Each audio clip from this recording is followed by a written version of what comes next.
Good evening, everyone. It's my pleasure to welcome you here this evening.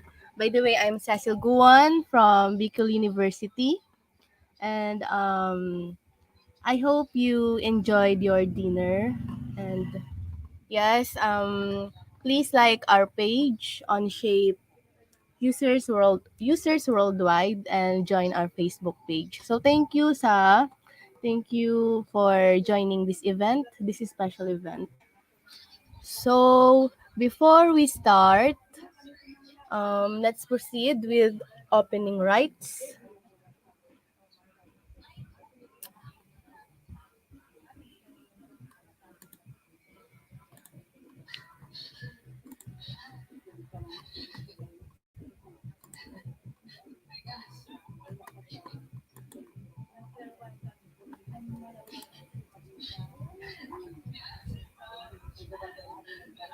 Okay.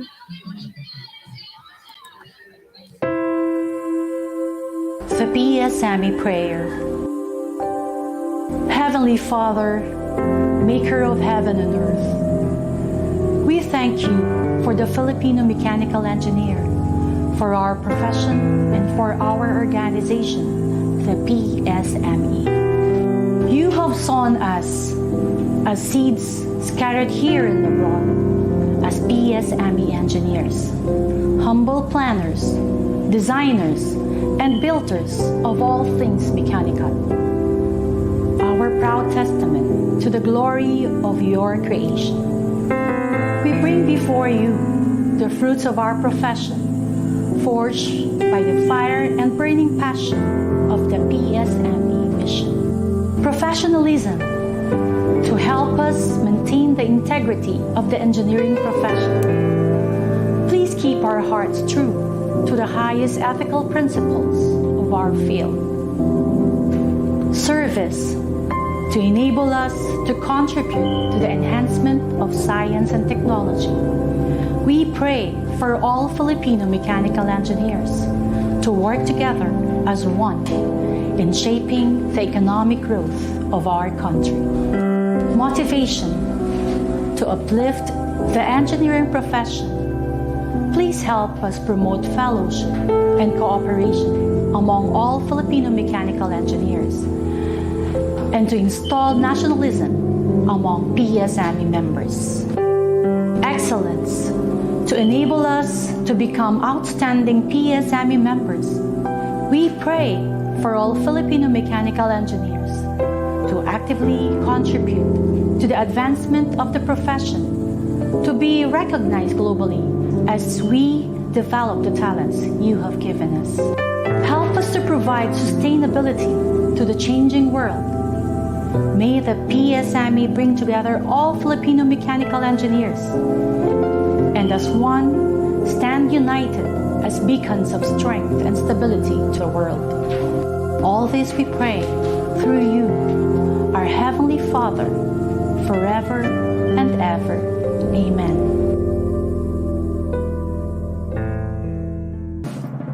Bayang magiliw, perlas ng silanganan, alam ng puso, sa dibdib mo'y buhay. Lupang hinirang, duyan ka ng magiting, sa manlulupit, di ka pagsisingil, sa dagat at bundok, sa simoy at sa langit mo bakaw, may nilang ang tula at awit sa paglayang minamahal. Ang kisap ng watawat mo'y tagumpay na nagdidinig, ang bituin at araw niya kailan pa may magdidilig. Lupa ng araw ng waraming pagsita, buhay ay langit sa likod. Aming ligaya na pag may mamating, magmamatay ng dahil sa'yo. Baba. Ha!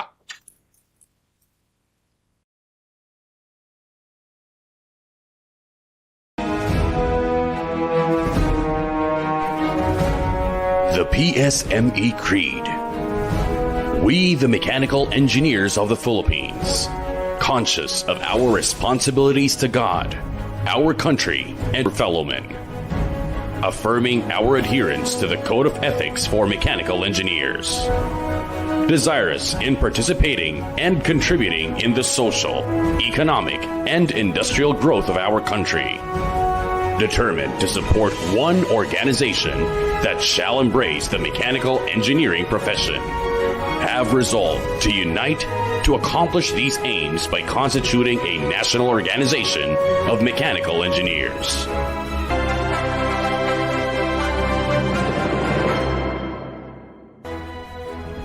PSME core values. I am a person of integrity. I act with honesty, transparency, and accountability. I do the right things the right way. I maintain professionalism at all times with high respect for others, observing proper conduct, following the code of ethics, honoring commitments, and acting fairly and with dignity. I strive for excellence, thereby achieving the highest standard of performance in all my undertakings. I internalize teamwork. I act with sense of urgency, mindful of entrepreneurial spirit, and work with unity, cooperation, collaboration, synergy, and convergence towards a common goal. I exercise leadership with humility and characterized by stewardship. I lead by example, walk the talk, and celebrate success as owned by all the members of the team. I embody concern for stakeholders, especially the welfare of our members, employees, and all we work for, and those who work for us. I am an integral part of a resilient, nationalistic, and God-fearing organization. I weather the odds and implore peace, harmony, kindness, good work, love of country, and social responsibility.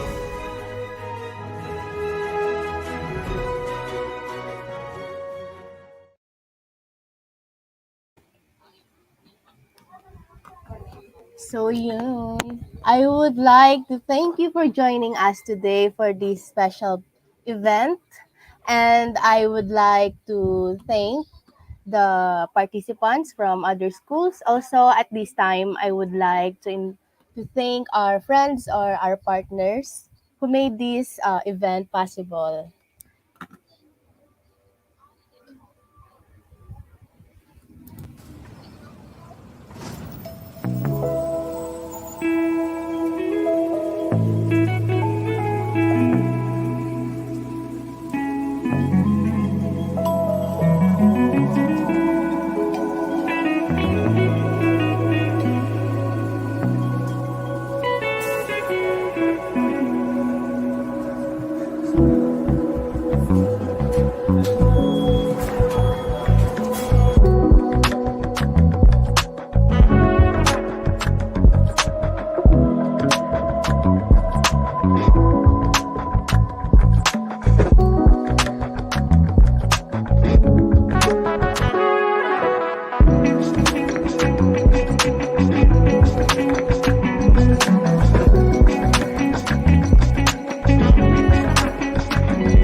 So, hello again, guys. We're here today. Thank you for joining us today. First, how will you benefit this course? Of course, you will gain understanding of animation in Onshape, and you will be able to animate with high confidence that you have mastered the very fundamentals of animation. So let's move right along. It is now my pleasure to introduce our guest speaker. He is currently taking Bachelor of Science in Mechanical Engineering in Bicol University. He is the Onshape Student Ambassador. Ladies and gentlemen, please join me in welcoming Enric John Glina. Hello, Enric. Hi po. Hello, good evening po. So, how are you tonight? Ready na ba? Medyo ready po. Ready Yeah. na? So, ibibigay ko na sa yung stage for tonight. Yes po. Thank you. Again, good morning, good afternoon, and good evening po sa mga nakikinig sa atin. All our viewers po dyan from wherever you may be. Again, I am Enric Glina from Bicol University, College of Engineering. Currently taking up my bachelor's degree. So, third year na po ako ngayon. I'm from Bulan, Sorsogon. Yan. So, let's start. So, why do we need to animate, or what is the importance of animation in Onshape or in any CAD system rather? So, animation enables us to have this clear and spatial relation, or it enables us to understand spatially the interactions of parts in an assembly. So, let me share my screen.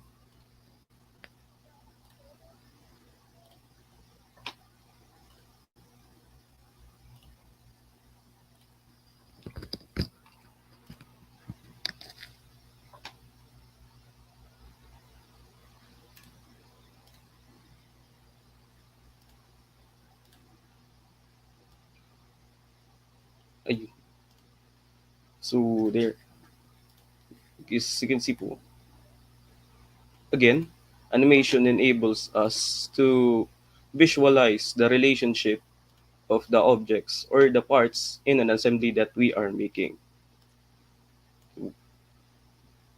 So before we dive deeper into animation, let us first define or let us first understand what are mates or these objects here above. So sharing again.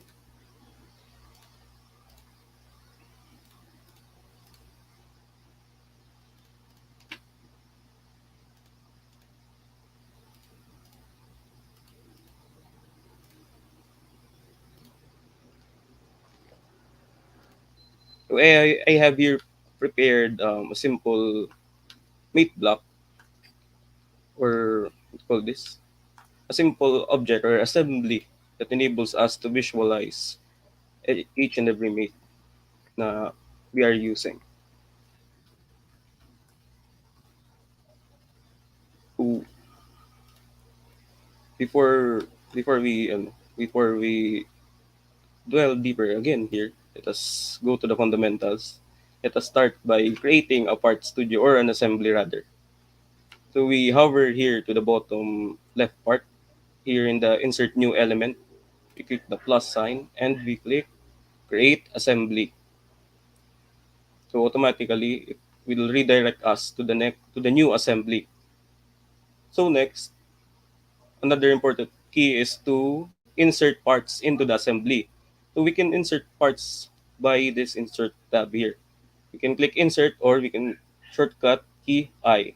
So by clicking I, it prompts us the different parts from the parts assembly. So we can either insert the whole part all at once for multiple copies, or we can insert individual parts such as this. So for us, let us insert individual parts and see there, there, there, there, and lastly there. And we click the OK or the green check mark to accept that selection. So if we click escape or any other key, it will not save this viewport there. So we click OK. So as you can see, every single part or component can be moved here. So there is not yet defined spatial relationship between them. So in this case, we need to mount first, let's say, a very base object or a very base part into the origin or into any other part. So in order to do that, we click the object that we want to isolate or we want to fix to the center. So let's say this mate block here, we click it and then, or any part, let's say we click the underside of it. And then, so as you can see here, when we click the bottom part, it's prompt us with this triad manipulator. So this object here is called the triad manipulator. So it enables us to move parts or yes parts to which degree or direction we want. So the arrows enable us to move it by an axis. So like that in any x and y, x, y, z direction. So the dot enables us to make rotations or to rotate the part. So we set it to 0. And this enables us to move it, the whole object, by a planar face. So in order to fix this to the center, we click the origin of the triad manipulator, and then we move it to the geometric center of the mate or the of the block that we want to move to the center. So putting it there, as you can see, it is at the geometric center. And by right-clicking it, we can automatically move it to the origin by clicking move to origin. Wait lang. Here, move to origin. So the mate block center of mass is already at the origin. We can fix, or we can go here to the instance panel, and we click the object, or we right click the part, and we click fix. So here, since it is fixed, let us go now to the mates. First mate we have here is the wait lang, nag-brand out po sa amin. Okay, anyways, the first mate we have is the fastened mate. So the fastened mate, from the name itself, it fastens an object, fastens a part to another part. So removes all degrees of freedom between two entities. So when we want, or we don't want a part to move, we click the fixed or the fastened mate. So we click the fastened mate, or we click the shortcut key M, and then select a face that we want to make. Let's say the underside of it. So we want to click the geometric center, or any other part, or any other corner. So we click the geometric center, and then we click the partner geometric center of the object we want to mount it on.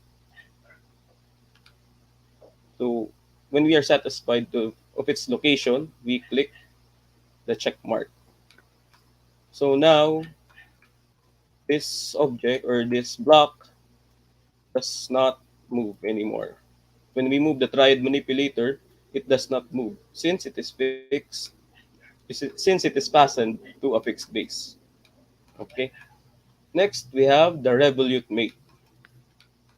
So the revolute mate, again, it has 2 degrees of freedom. It says here, allows rotation about the z-axis, as first selection serves as the rotational point, and the second as the stationary point. Okay, so same as the fastened mate, we select a point of an object we want to fasten, or we want to select as the axis of revolution. So in this case, if we want to select the center, we we click this top, and then press shift, or like that, and press shift. So when we press shift, automatically it parang it isolates the the portions we only want to move at. So since it is isolated at this axis, the z-axis, it can freely move here, or here. So clicking the center of it, the center point for the mate connector, and then we select the center point of the top point, rather, the top point of this cylindrical hole. And then click check mark to OK, to accept the mate.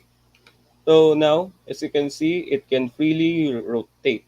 It can freely rotate around that axis. Next one, we have the slider mate. So let's use this mate again. Let's use this mate. So we can either suppress or delete this mate. So let's first suppress that. Let us suppress that mate. So suppressing a mate removes the mate relation between the objects. So when we unsuppress it, it will automatically return to its place. So again, we unsuppress the mate, and then for the slider mate, we click the center. I wait lang. So the slider mate now is like the revolute mate, but instead of rotation around the z-axis, it enables sliding with respect to the z-axis. Translation. So clicking the slider mate, click the first point again. We select the first center, or the center of the object, and then we select the top plane of this. or the top point, clicking OK to accept it, and then slide. So as you can see now, it slides with respect to this point. So I think it is a good time to introduce limits into the issue. Now, since our course is about animating parts and assemblies in Onshape, and then animation enables us nga to have a visual representation of the interaction of the objects. So it enables us nga, or animation nga enables us to see the interactions of this. So in real world standards nga, this does not happen that an object passes through another object, or an object slides infinitely with respect to another object. So this is where animations or limits come in handy. So to add limits to a mated feature or mate feature, we either double click the mate feature, or we right click and select edit. Next, we are prompted here offset and limits. So offset, it allows us to move an object by the different axes. So for example, um, we offset the object to y nga. So let's say 20 millimeters to the y axis. So there, it is offsetted. It just moves the center of the mate to another location.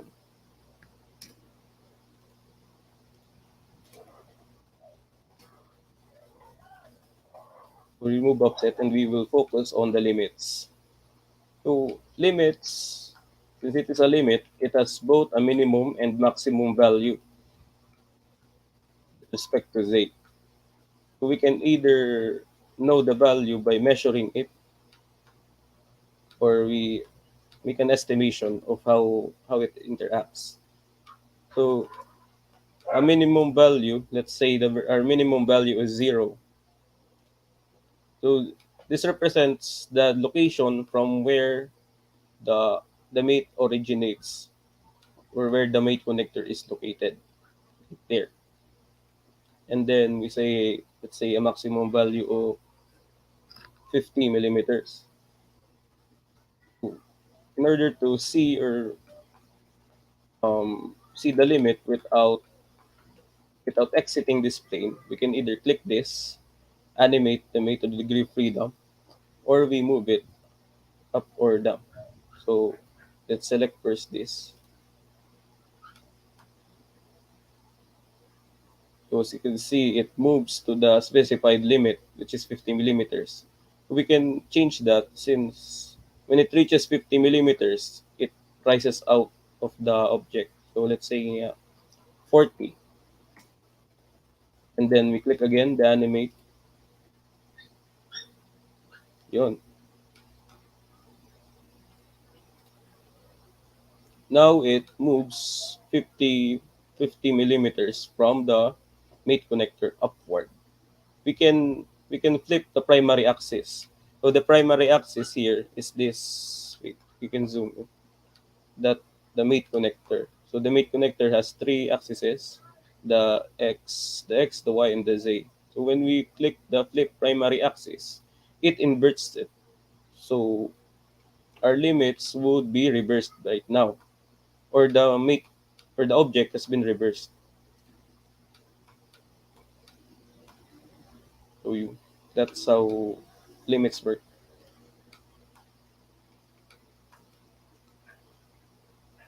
Okay, next feature we have the planar mate. So planar mate daw, clicking here, allows translation along the x and y axes and rotation about the z. So on the planar mate, allows allows translation about the x and y axes, but it does not allow movement or translation about the z. Rather, it only allows rotation. So we click the planar mate by selecting the planar mate or by clicking M for mate connector. So when we click M, nakita natin dito, fastened mate ang nakalagay. Or fastened mate is automatically prompt. We can change the mate type by clicking this drop-down box. And then we can select the mate we want to use. Let's say planar. Click planar. And then we select the mate connectors. For this, let's select the underside of this blue object, the geometric center. And then unzoom and click the geometric center of this object, this planar face. So when we are satisfied with its location, click the OK or the check to commit to that mate. So now it can only move by this planar face. It can move in the XY direction. It can rotate by the Z direction. We cannot see the rotation since it is a circular object, but it can rotate by it can rotate at the Z direction. So we can add limits here by clicking the planar or by double clicking the planar mate feature. So limits, let's say yung planar mate daw, it has the limits na the distance of minimum or maximum distance of x, minimum or maximum distance limits of y, and then the minimum and maximum rotation about the z. So let's say yung minimum value natin is 0 again since it is located at the geometric center. For the y, same thing, 0. And then let's say the maximum value is about 40 millimeters. 40 millimeters. So we add here no minimum or maximum value since we cannot see the rotation. And then there. By clicking this, we can visualize the movement of the object. So since it interacts with this corner, we can lessen the value of the x limit. So let's say 20 there.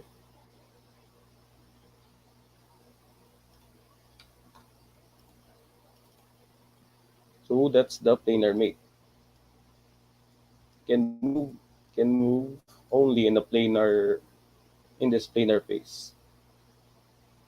Then next we have the cylindrical mate. So let's imagine, so ang cylindrical mate is a combination of a slider mate and a revolute mate. So it enables sliding or it enables translation about the z-axis, and also it allows rotation about the z-axis. So we can imagine this cylindrical mate as a screw. So here I prepared a screw, especially as a screw for this example. So we click the cylindrical mate. So again, we find the point or the mate connect the point. If possible, we can connect the mate to. So since the face is helical, we go here to the point. So hovering to the point and then pressing shift, we can fine tune where we want it to go. So we click here to the upper part of the cone, and then we click here, let's say to the center of this. So again, to in order to go or to select the innermost part, we hover about the object or the cylindrical part, and when we press shift and then move. So we select the center part and click OK.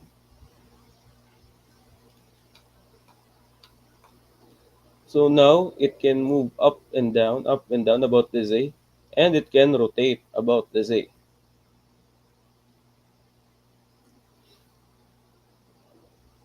So earlier, say I mentioned that the cylindrical mate is like the action of the screwdriver or a screw. We click, we come here, we go here to the special mate. We have the screw relation or screw relation. Yan. This relation, parang it enables us to it enables us to somewhat integrate the different mates to have a more fine or realistic more realistic movement or yeah. So, so we click it, screw relation, and then the screw relation, we select a mate feature. Since it is a screw relation, we can only select a cylindrical mate for it to work. So there, we select the first cylindrical mate of this screw, and then we are prompted here a distance per revolution. So this, parang ito yung yung amount of amount of length an object moves per revolution of the object. So let's try this. The default value is 25 millimeters. And then when we move it downwards, it automatically moves, or the top automatically moves. It's like a real screw. To animate it, we hover above the cylindrical mate and we select animate. So since a cylindrical mate has 2 degrees of freedom, we select only 1 degree in order to for us to animate. So we select the slider relation, and then to animate, I so to animate a mate, we are prompted here with a start value, an end value, number of steps, and play type. So first, itong start value. So start value from the name itself, a value where the object starts its movement. We can either offset this. It can either be a negative value or positive. Let's say negative negative 10 millimeters.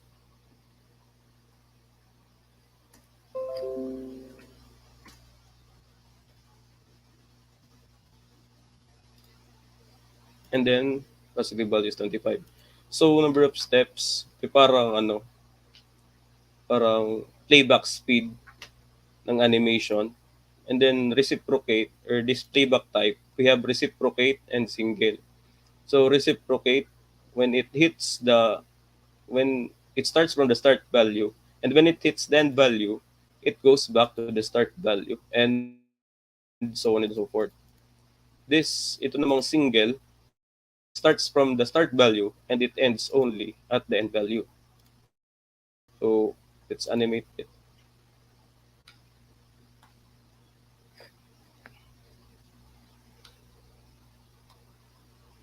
So medyo mabagal siya.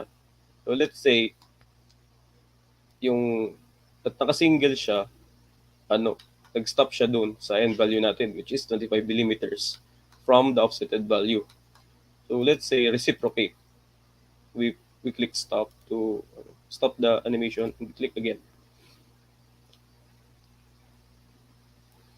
So it slowly moves to the end value of 25 millimeters from the start value, and from there it moves into the value and stop it. So let's say gusto natin pabilisin, say 100 steps na lang. Play, and then ito, mas mabilis siya.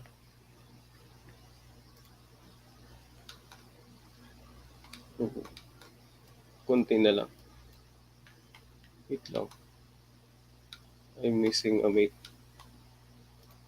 So next mate, we have the pin slot mate. We get the pin slot. Hindi ko na ay, asa na?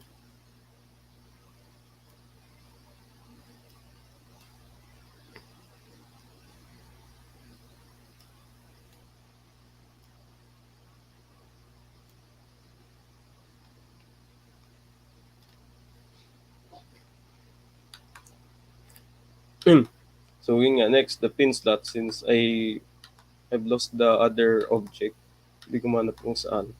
We go to the first assembly na ginawa ko. So, yung pin slot mate, yun is a combination nga, it's like a combination of a revolute mate and a slider mate. So it enables an object to slide from it allows nga a pin slide within a slot since it is a pin slot mate. So to animate to add that, we suppress muna the first pin slot mate.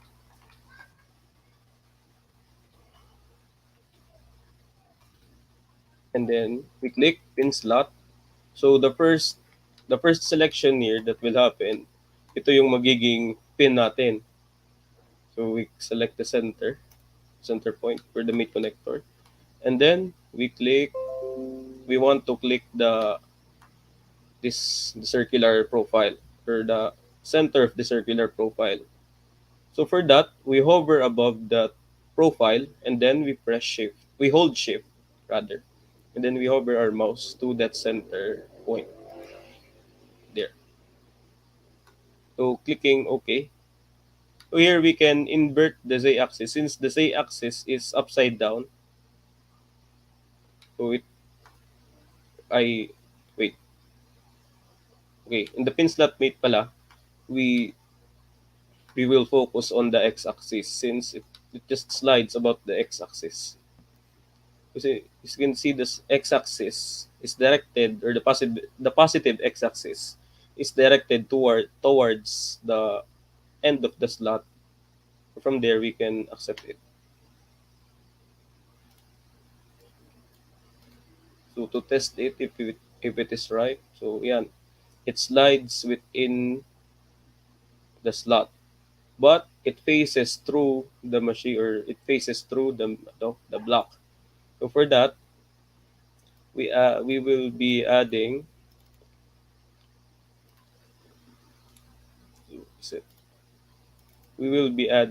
limits. So click limit, and then the minimum or maximum value. So the minimum value, again, 0, since we will start at the origin, and the maximum value for this, say it's about 50, I think, 50 millimeters. So to test if our if that value is correct, we can click animate to that degree of freedom. So medyo tama. It still faces there. Let's say 45. And click animate again. Hindi pa, not quite. 48 for final answer. Yun. And for the rotation naman, since we will not be using this as a rotational object, we can add here the minimum value of 0 and 0. So accepting that, committing to that limit, it can now slide freely within the slot. So that's the pin slot mate. So possible question, what is the difference nga of the pin slot mate and the slider mate? So one key difference of it is that the pin slot mate has 2 degrees of freedom and the slider mate has only 1 degree. A slider mate only slides within via the z axis, and meanwhile the pin slot mate has translation by the x axis. So we go back here to our demonstration assembly. Next we have the ball mate. So, yun nga, from the name itself, ball mate, it constrains ball features, rather. So, for that, we click the ball mate, and then we click the center point of the ball. It's always the center point of the ball profile, or the spherical profile, rather. For that, ayun, since automatically na, select the center. And then, for the next selection naman, we click the center of that ball profile, the second profile. So, when we are satisfied with its orientation, we can click OK. So, we come back here.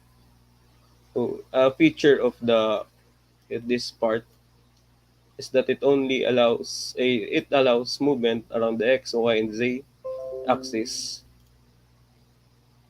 to demonstrate. When we click it,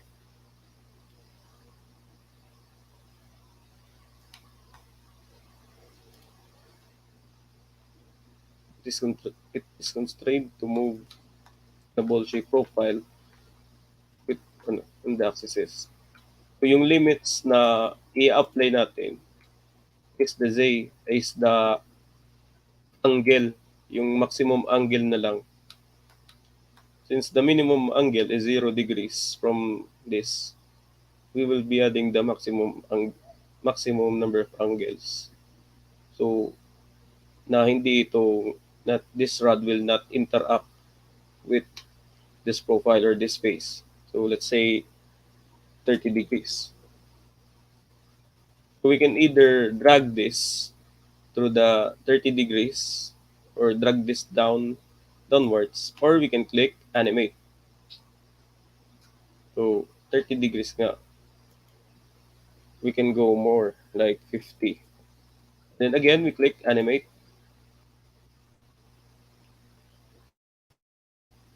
Yun. If we are satisfied that, we click the check mark or the green check mark. So here, it is constrained to move in the ball profile fit 50 degrees maximum value. And the last na ba? Hindi, may dalawa pa. There are two last mate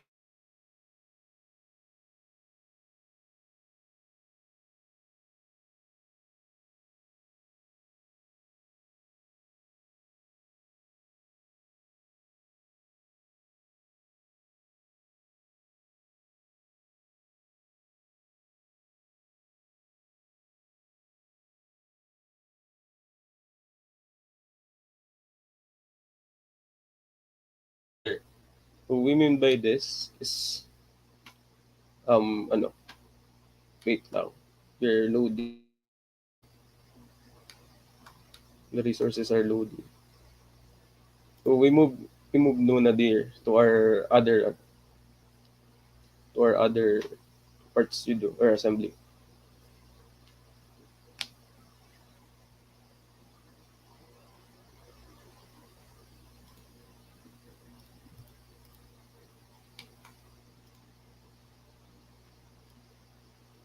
Ayun, we can now move it. So to demonstrate the parallel mate, we click the parallel mate, or we can click M. So by clicking M, we click the drop down again and select parallel. So we click a face. We click a, a planar face, or the center in a planar face. And then the face of another object we want this to be parallel with. So let's say this face. We click this point. Yeah, click this point. And we click OK. So the parallel mate enables ano enables the object, or constrains the object to have a parallel relation with this. So it can move in the X or Y. It can translate to the x and y axis, but it does not rotate. It does not rotate it does not rotate further. So we move to another angle. Kahit saan natin tide, kahit saan natin siya i-drag, it will always be parallel with this face. Kahit anong gawin natin sa kanya. When we click the triad manipulator, it does not move, or it does not rotate, because it is parallel. There's constraint to be parallel with this always.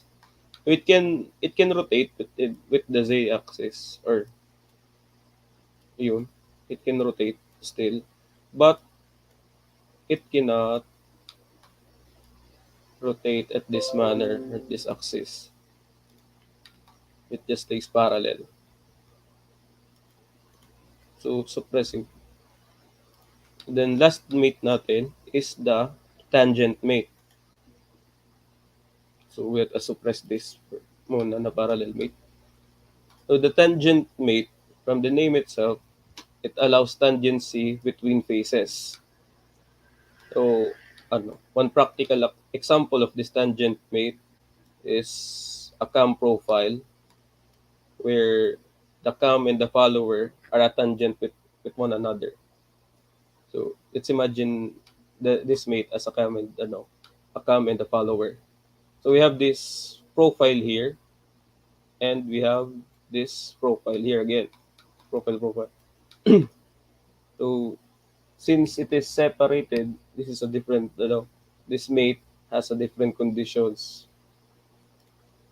It allows tangency between a face edge or a vertex. So let's say we click this face. Ay, yun pala. The first selection selects the face that will move, and the second selection is the face that will stay stationary. So let's try it.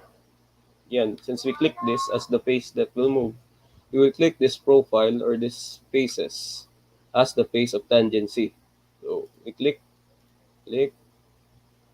automatically it selects the whole area.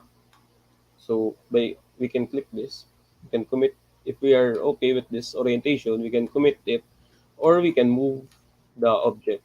Say there, we can flip the primary axis by clicking the primary axis.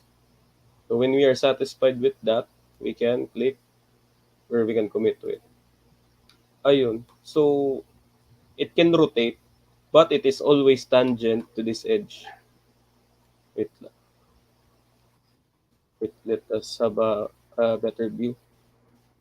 Yan, top view. So kahit anong mangyari, it will always stay tangent to this curve. Oh, wait, go tangent. There's to this, pala there. To the face in which we selected it. Wala. Oh, nawala lahat.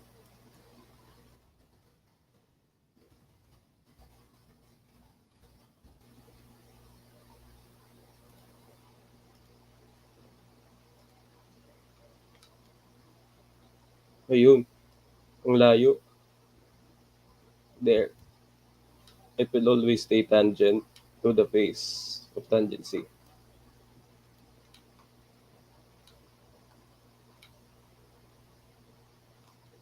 So, any questions before we move on to the next portion?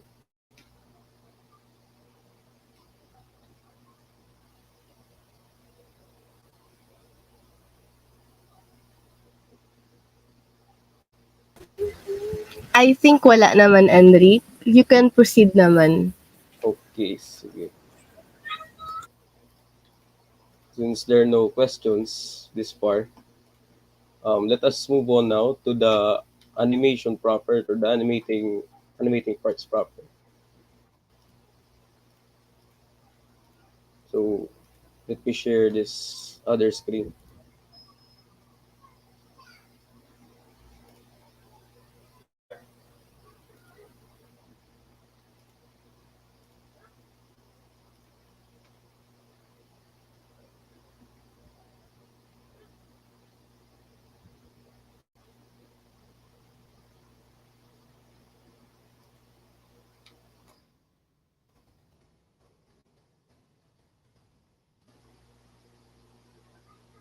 Is the screen visible now?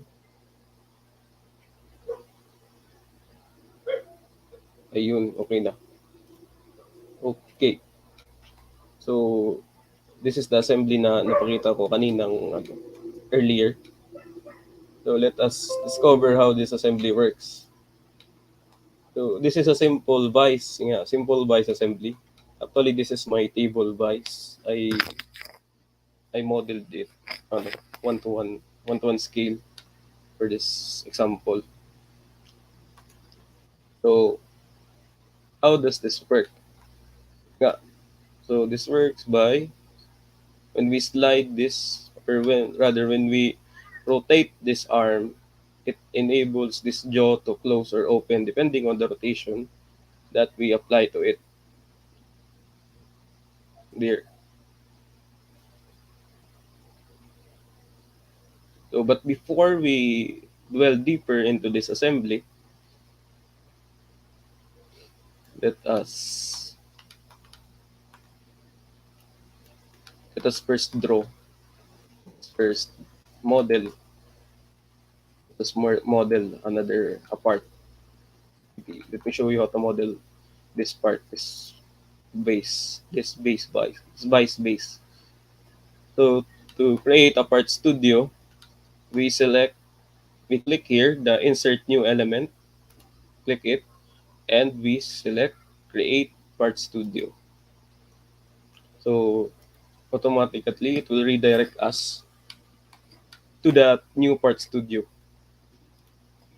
So for this, we'll be creating the vase base, the the vice base rather.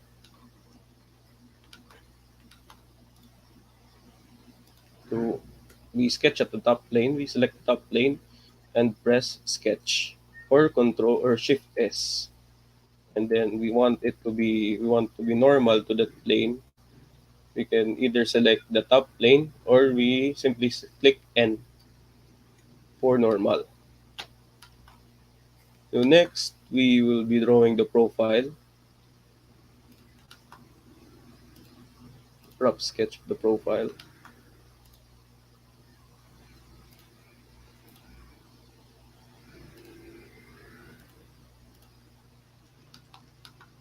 There. So we will be constraining now. Select midpoint constraint for this point, this part, and then perpendicular for these edges. Okay. And then we'll be adding tangent relation between these two. Or, by the way, pwede po kayong sumabay. You can join me in creating this base, this vice base. So, we click midpoint again if this is midpoint. Yan, it's already midpoint. Next, we click tangent mate or tangent relation. So, this space or this circle is tangent with this curve. So, or with this square rectangle. Again, tangent. So, yun. Then, we dimension it now. So, the distance between these two parts is 23, quite big, 23 millimeters. And then its length is 73.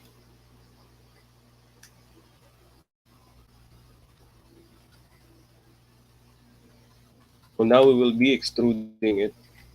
We select, we click OK, or we commit to this sketch, or we can automatically click extrude. Extrude. So since the sketch is already active, it automatically selects the profiles that we want to extrude. So we can do this manually. Click new, and then the faces to extrude, this, this, and this. So the depth or the distance. So for that, we can manually lower this to their desired distance, or we can add a depth or a measured depth. So our measured depth is 4.5 millimeters, and we click OK. So this is the lower part. Next, we click naman, or we go naman to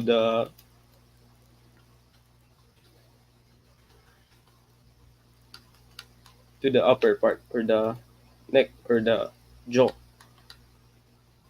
So we click this space, this space, and we sketch space, and we click N for normal. So we add the ano, we can add either lines or a rectangle or corner rectangle. So for that, we will be selecting a corner rectangle.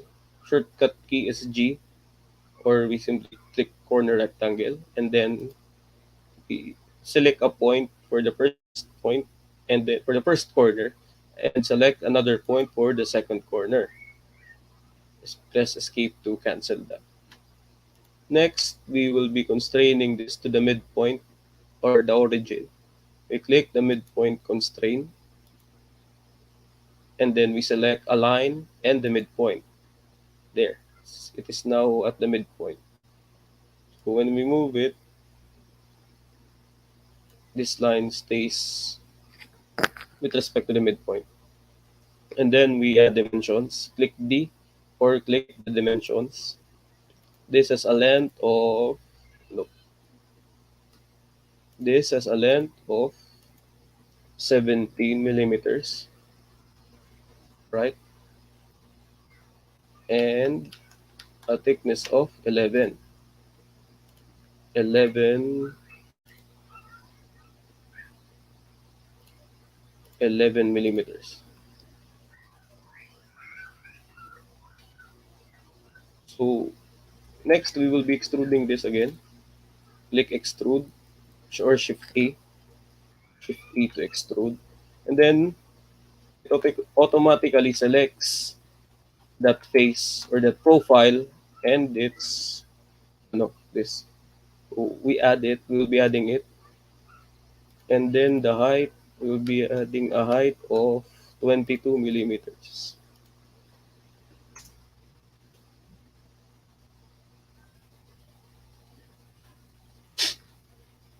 And click, click OK to commit with that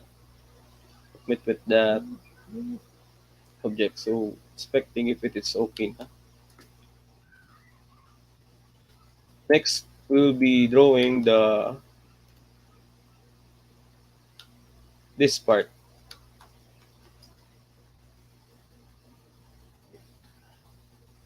This part. Ay, there, this part, this triangular piece. So for that, we will be selecting the right plane and Shift S to draw or to sketch. And then we press N to be so that it will be normal. Then for that, ano, we will be drawing a triangular face. So we can either draw a line here, or we can use this profile as a dimension. So to do that, we click here, use project or convert. It is, and then we click the object we want to use. So for that, we click here. Yun. So as you can see, it is a fully defined line. We can now draw lines here, or we can now connect other lines into this point or to this line. So to draw lines, we click L, up, and there. So now it is a closed entity. So let us define D. It has a height of 8 millimeters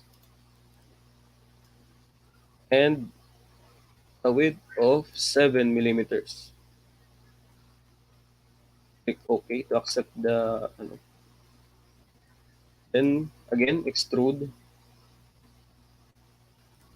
So since it is at the middle or the center of the plane, we can select symmetric. Symmetric. So it is a thickness of ilang thickness? It has a thickness of 17 millimeters. So we can either put this as blind or we can select up to face or up to next face. So we click here. Hindi gumagana yung ano, symmetric. So blind na lang, blind na lang. And then a depth of 17. So yun, okay na. Then click the green check mark to accept.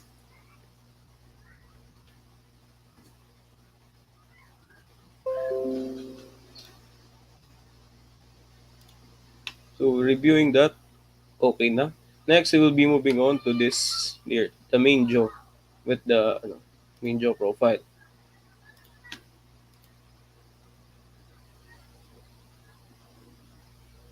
So for that, we will be drawing in the front plane or the front here. So click the front of this profile or this space and shift S. We will be drawing a construction line, a construction line of 2 millimeters. So there, and dimension 2 millimeters. Since it is a construction line, we can convert this to construction line by clicking Q or pressing Q or pressing this. Convert to construction. So now it is a construction line. We will be using this for the offset of the jaw. Again, midpoint of this to that, to this, for this, midpoint of this line to this point, and then we will be dimensioning na. So to dimension, it has a length of 36 millimeters between these two and a height of 9 millimeters.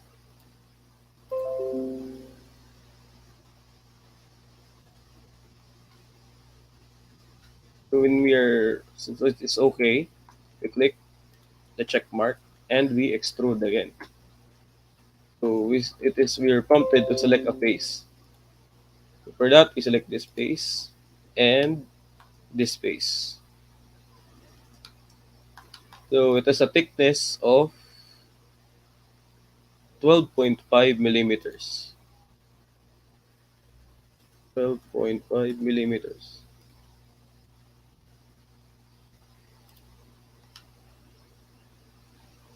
Yun. When this is okay to us, when we want to commit to this profile, we click again the green check mark to accept. So it's almost complete.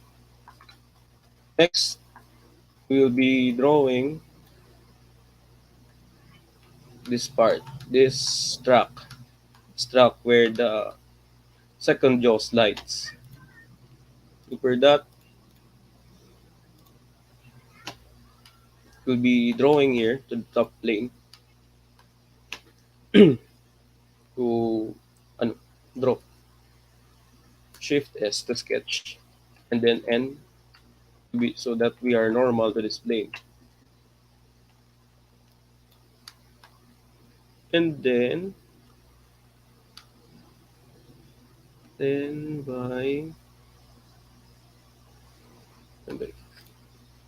we'll draw a square. Oh, very small.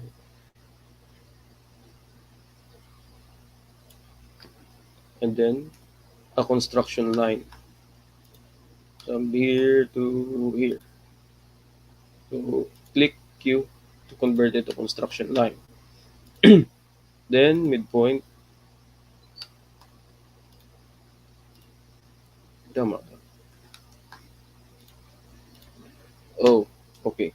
So again, we define that construction line to a length of 6 millimeters, and then we had the midpoint constraint of this line with this point. So it automatically moves, and it is now the of this midpoint of this line. Next, we will be dimensioning it. It has a thickness of 10 millimeters and a length of 33 millimeters. 33 millimeters. So inspecting it. So, and the profile is okay. We extrude again. So for this, it has a thickness, or it has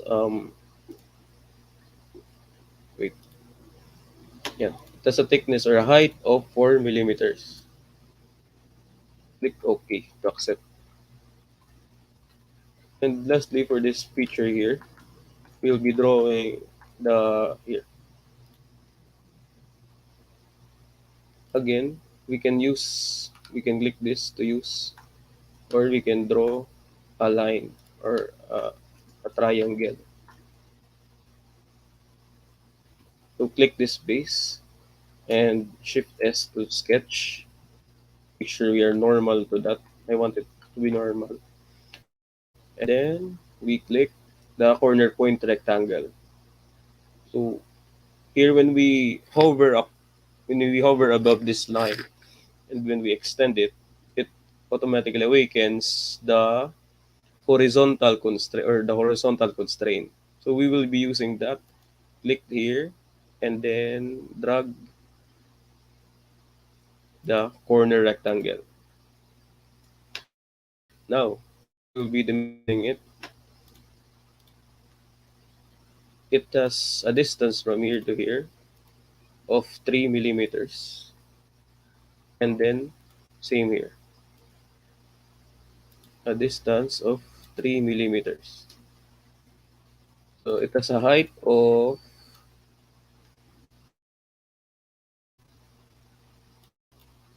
according to the drawing, it has a height of, this two has a height of 6.5. For that, we can add, we can mention it by using equations. Say 6.5 minus the thickness of this. So since we know this, the thickness of that is 4 millimeters. We add 6.5 minus 4 millimeters.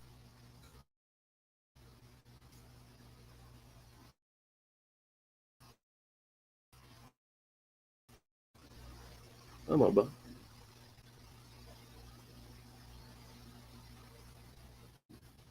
Wrong. It has total length pa 6.5 millimeters. Yeah. And then extrude. So, since sketch is active, it automatically selects the profile to be extruded. So we can say add and merge scope. The scope we want to merge it with is part 1. Then since it is not intersecting with this point, we can click opposite, and then yun. It is now, here we can now merge it with part 1. So nga, we can add blind next to up to face, up to next, up to part, vertex, through all. So we select up to face, and we select face of this square, or this cube, or this angular. So yun. Now model this. Now for the finer details na lang. We select this face. We will be adding the grooves for the teeth, or the grip. or the jaw. So for that, we select this space and Shift S again and click M to normal.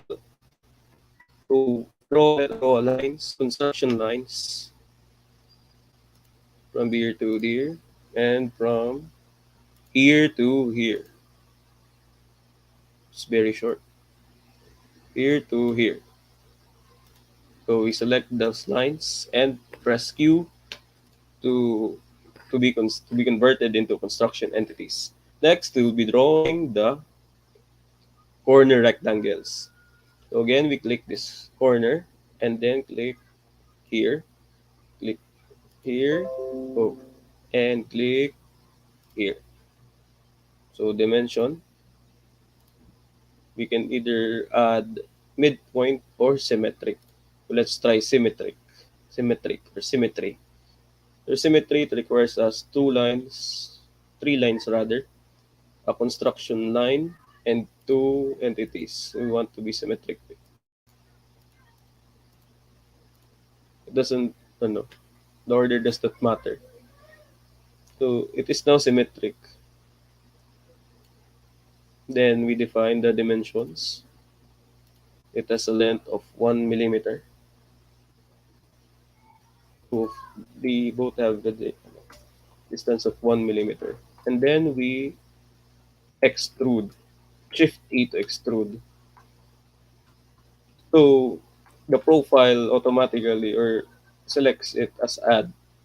So here we want it to remove. We want it to go into this jaw. For that, we click remove or we click opposite direction. Wait, chart. We click remove. So it removes to this dimension of 25. Since we do not want this to happen, to remove all through, we will be adding a depth. So our depth is 0.5 millimeters. Yun. It is now indented. Or click OK or check to accept. And then lastly, we'll be adding the fillets. So for the fillets, we click the fillet or Shift F. Shift. So there we will be clicking Shift F. So the fillets are entities to fillet. We will be selecting na. It can be either radius, measurement, radius, cross section, circular, and then our radius of fillet natin is 1 millimeter. So entities, select this, and this. Okay na.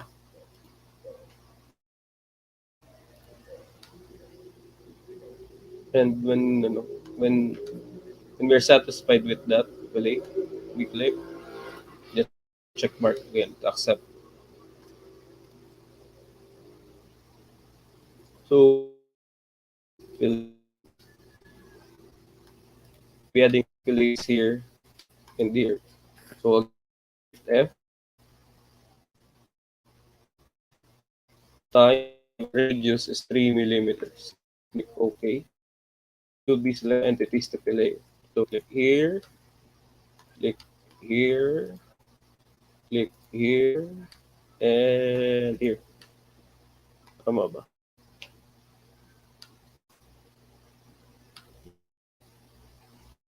So when we're satisfied with that appearance, you can click OK. So our third command of Onshape is we can move manually the radius of fillet. So we can drag it there. Ay, hindi na makita. We can drag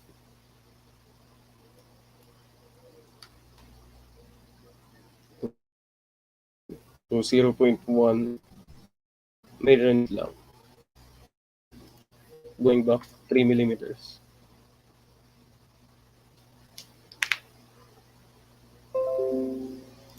And accept. So last thing to do for this feature is to drill a hole or to punch a hole in this back. Here, punch a hole where the screw will rest. Wait, there's still fillets here. So to edit a fillet, we select the entity or the fillet, and then we select the parts to fillet.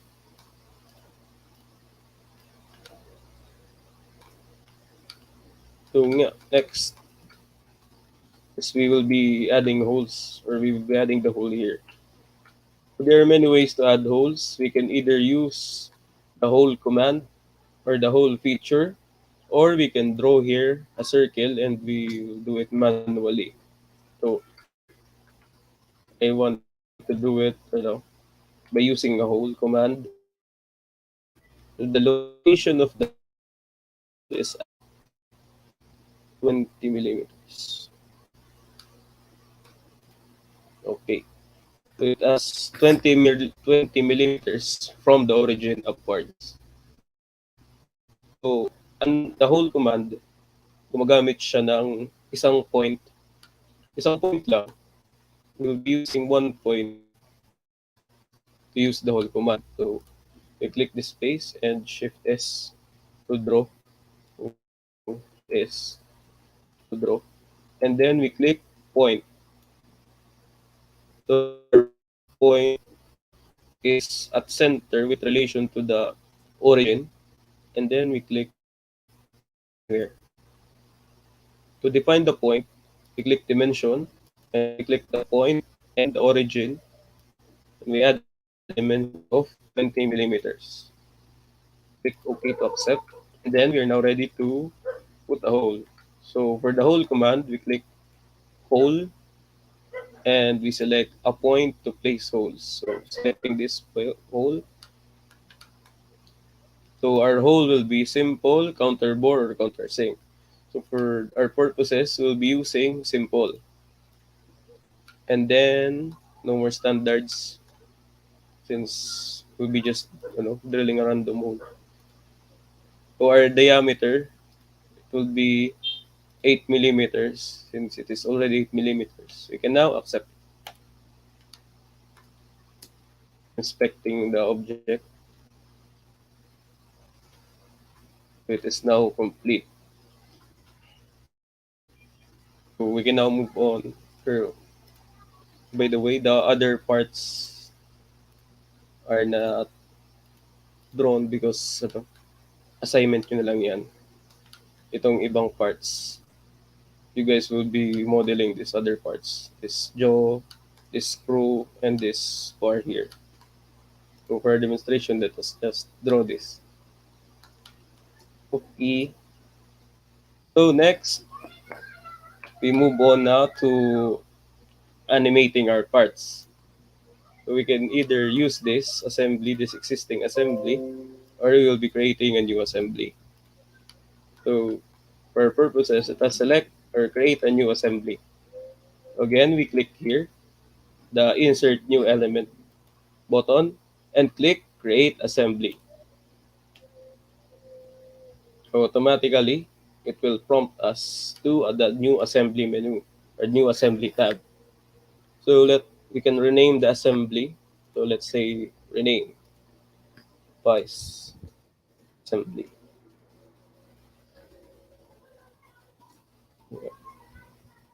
Say 1 or 2. And then same as before that we have done to the mate block, we insert the components. So we can either select from Part Studio 1 or from Part Studio 2. So let's select from Part Studio 1. So again, we can select the whole object that is already like that from our Part Studio, or we can select individual objects.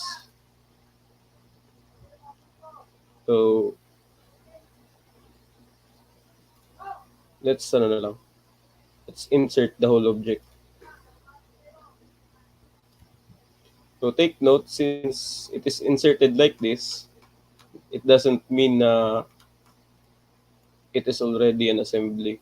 Still, it's still a part, or it's still assembly, but the parts cannot interact or does not have a definite interaction with one another. As you can see, it can still face it can still face within the parts.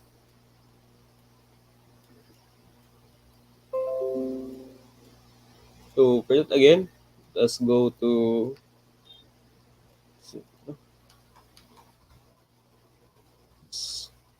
okay. Let's first fix this, the main base. So click fix. So for this, we'll be using first a revolute mate, a revolute rather, a slider mate. We'll add a slider mate here to here. So click slider mate, and the entities to for the slider, we click this mate connector, and then we click the corner, a corner of this. Yun. Clicking OK to solve, or we add the ano, we add the limits. So for our limits, let's see kung ilang ginamit ang limits dito. For limits, we have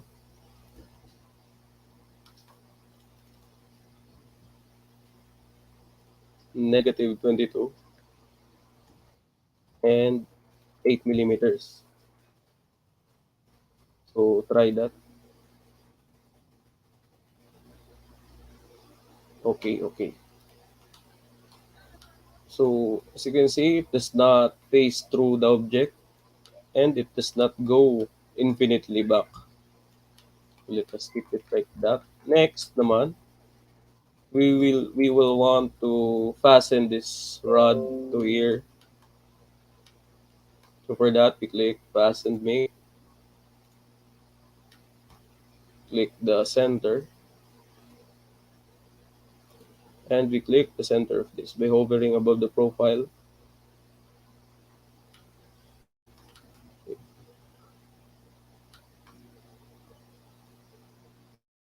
And click the center. Oh,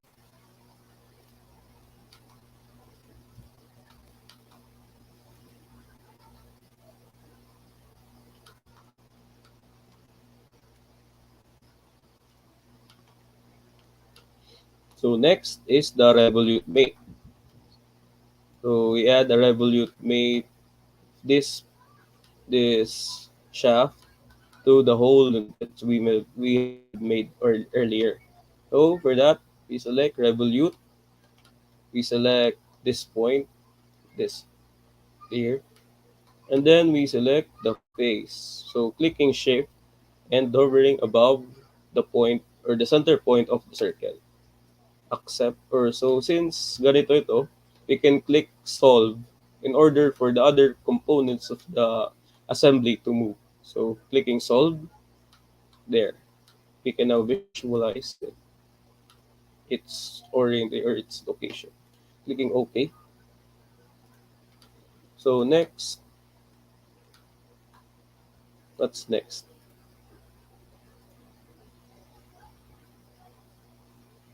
Ah,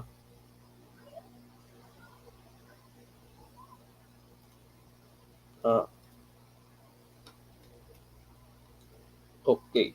So next, we'll be adding the slider mate or the slider mate, the cylindrical mate rather. So mate connector natin, itong center niya, and then itong screw shaft. So it will be very hard to select that. Mm, there, the center of it, and then click OK to accept. Mm.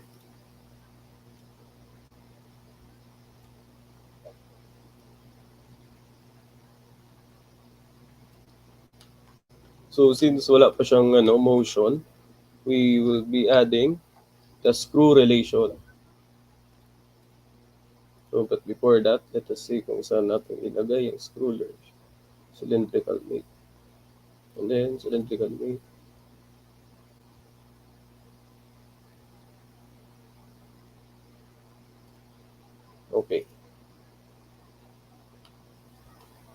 screw relation.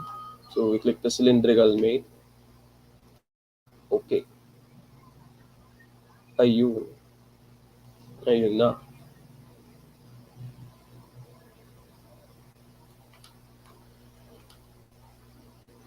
Again. So, as you can see, parang hindi pa kumakapit itong rod natin at screw to our jaw. So for that, we click the screw relation and then we will click the cylindrical mate. Since the cylindrical mate, parang it embodies the mechanics of a screw. So clicking the cylindrical mate and press enter. So it moves na. So napansin natin, parang hindi siya tama na for every one rotation, marami or malayo ng niya, malayo na ang displacement niya. Na knowing ng teeth or ang number of threads natin ay marami-rami. So for that, we double click or we edit the screw relation and we add a distance per revolution like 100. So the larger the distance per revolution, the finer the movements of this mate. So let's try. Let's try to move it. So rotating this. Oh, marami pa rin.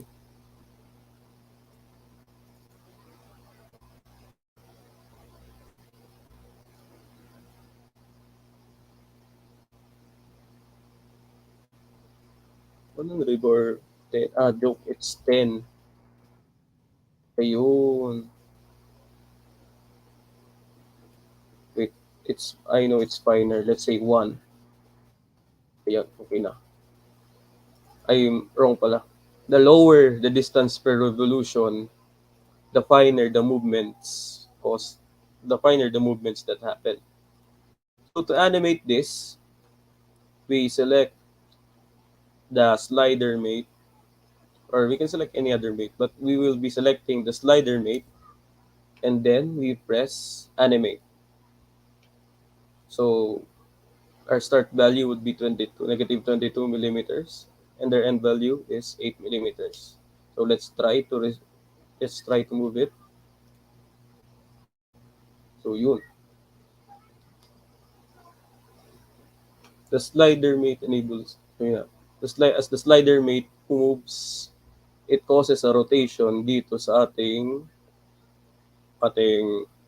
handle, or ating handle screw, or ating threaded handle ng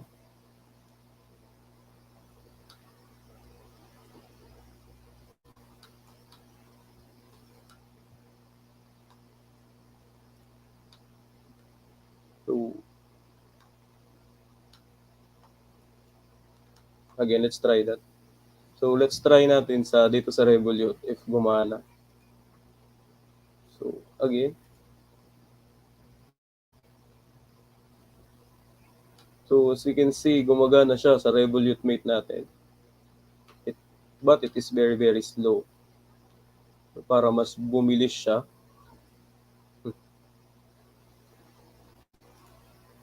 book single. Number of steps, let's say 1,000.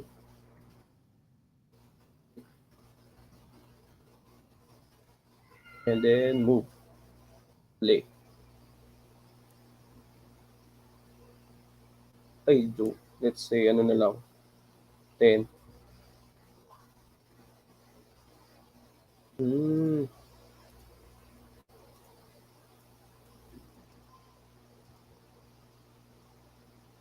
So, as you can see na dito sa ating revolute mate is that it's different compared sa ating fastened mate because our revolute mate is only constrained to rotate 360 degrees. So meaning when it reaches the 360 degree value, or when it reaches a full revolution or full rotation, it goes back to the original. So yung proper talaga na pag-animate natin is itong slider mate. So may itong cylindrical mate, it also has a slider mate.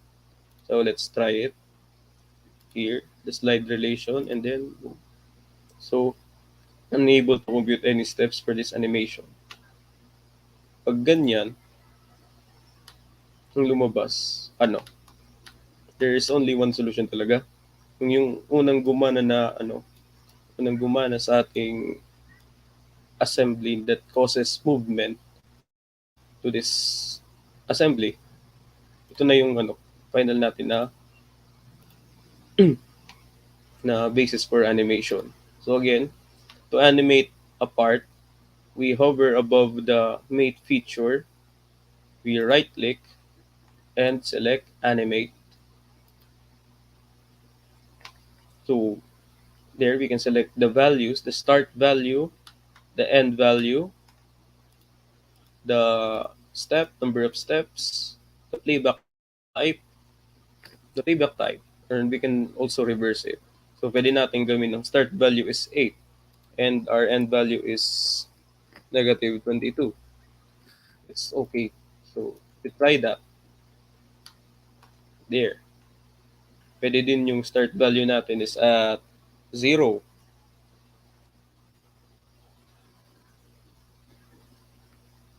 It still happens. It still moves. It just moves from 0 to negative 22 and vice versa. So again, the importance of animation is that it enables us to visualize or to have a physical visualization on the interactions ng parts natin. So, but the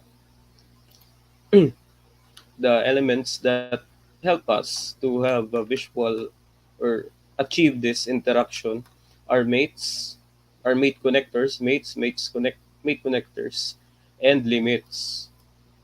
So again, limit gives a value in which an object or a part in our assembly is constrained to move. So, yun nga, for example nga, itong slider mate natin, since we added a value of negative 22, it is only constrained to move within within this limit. So negative 22 to the left and 8 millimeters to the right of the origin. So take note that these values, itong limits or our limits, nakadepende siya sa ano, nakadepende siya sa location location ng ating mate connector or kung saan natin siya. So, di ba itong this mate connector for the slider mate. This is the parang zero. This is the 0, 0 of the slider mate.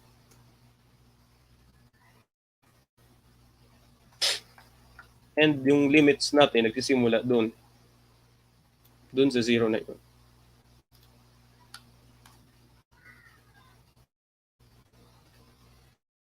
So that would be all. That concludes my question on animations, assemblies, and Onshape. I mean animating parts and assemblies. So if there are questions po.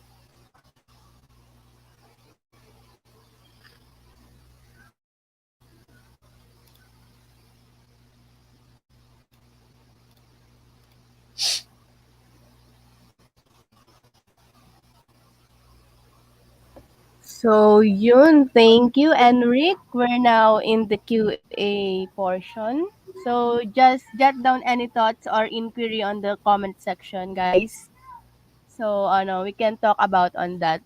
So before we proceed to our Q&A portion, let me just share what I've learned on this topic. So I have learned how mates limit the part's degree of freedom. Also, I've learned how to uh use them or use the mate connectors to mate two parts together. And also you can animate the mate in Onshape. And also I've learned that you can add limits to the mates. So, meron bang questions? Questions po? Sino wala? Wala. So, for the attendance, just type your name and schools on the comment section. So, if you want certificate of completion, register on the link below. And Enric discussed the activity you will be creating. Just complete the activity and send it to the email given below. And also like the page and join our group for more updates.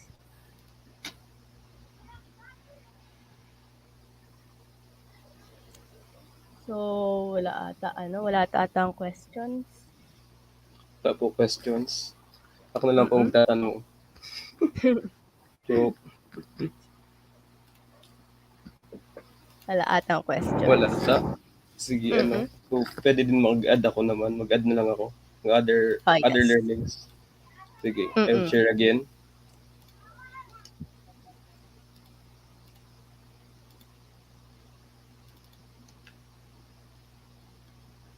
Sharing.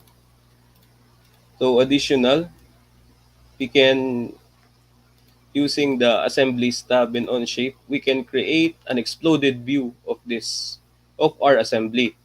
So, an exploded view can be used sa ating, can be used in our drawings, in our technical drawings, in order then to show the relationship of parts, or how to put those parts together. So, to add an exploded view, we hover here to the exploded view, and then we click add exploded view. So we are prompted with this dialog box, or this phrase. So to add an exploded view, first we click an entity or a part, and then we use this triad manipulator to drag it. Just drag it. We can drag it anywhere. So, it's up to you to drag it. So, let's say let's drag this here, and when we are satisfied with that step of explosion, we click the check mark, and then so now may exploded view na siya. So next we select this, or we can select two, and then we move it here. So when we are satisfied with that, we click the check mark, and finally we move this, we drag it again, the triad manipulator, and when we are satisfied with that, we click here. So as you can see, our assembly has an exploded view. So when we are done editing the exploded view, we can click done, and then it automatically goes back to our assembly. Again, to activate the exploded view, we hover above here, the exploded view, and then we select this exploded view one. Double click it to activate.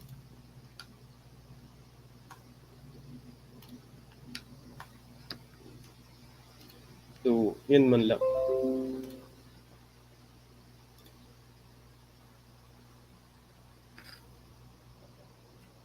So, ayan. We have learned so much from this topic. So, wala pa ding questions. Wala pa ding questions. So, ano bang ma-advise mo, Enric, for the Onshape users? So, advice lang is practice. Yun lang talaga number one advice na may ibibigay. Practice. Practice in your spare time.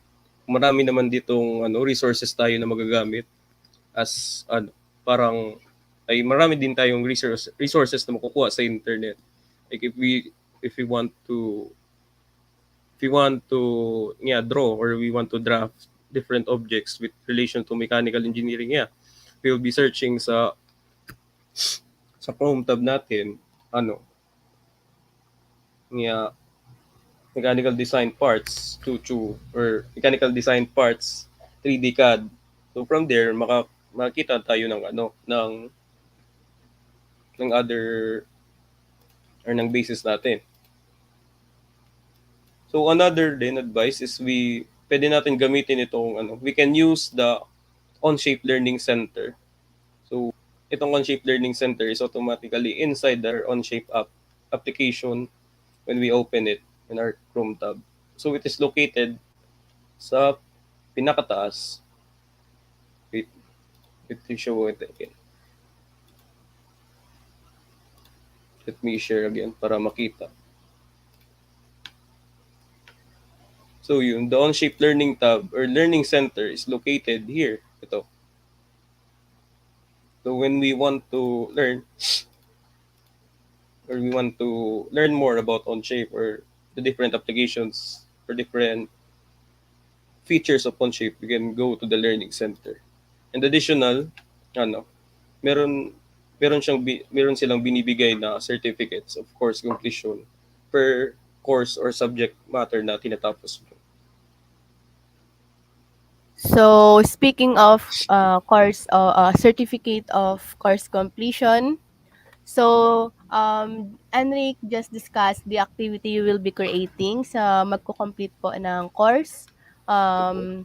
Send it to the email below, and also like our page Onshape users worldwide, and join our group for more updates. So yun, paano mo ba na-discover tong Onshape, Enric? Ay, yan nga. So, fun story nga. So, na-discover ko tong Onshape is by watching webinars from CAD Community Asia. So, in few months ago, nakita ko yung ad nila, yung tatlong yung CAD series nilang tatlo about Fusion 360, Onshape, and SolidWorks. So since sa CAD fanatic din ako, na gusto kong I want to learn more about CAD, I joined all those technical sessions. So yan. I've enjoyed using Onshape for this past months. Nice one. So, may ibibigay ka 'di ba na activity? Meron ba yung mga instructions? Yes, ito pong ito daw yung natin for course completion. So we will be modeling this vice assembly. So yung instructions are to be said here. Nandito po. Wait. Medyo matagal. So ito na po yung for certificate of course completion. So yun guys, we will send this document to your email. So just register to this link below. Kung gusto nyo certificate of course completion. So just register here on this link. So hello sa mga viewers dyan. Good evening po. Good evening guys. So kung may questions guys, just jot down on the comment section so that we can talk about on that. So yun. So let's thank our friends muna.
So yun guys, thank you Enric for sharing your knowledge about um, Onshape on this topic.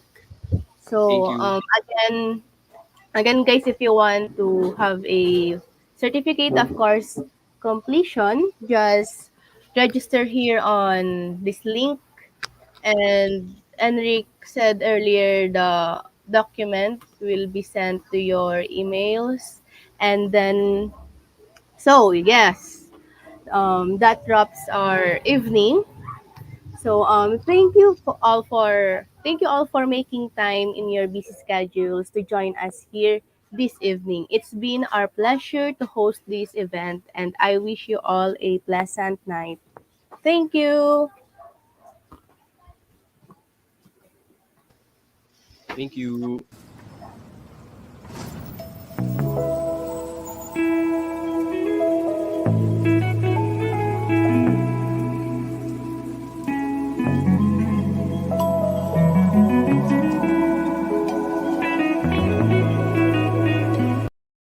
Onshape is the only product design platform built from scratch using the latest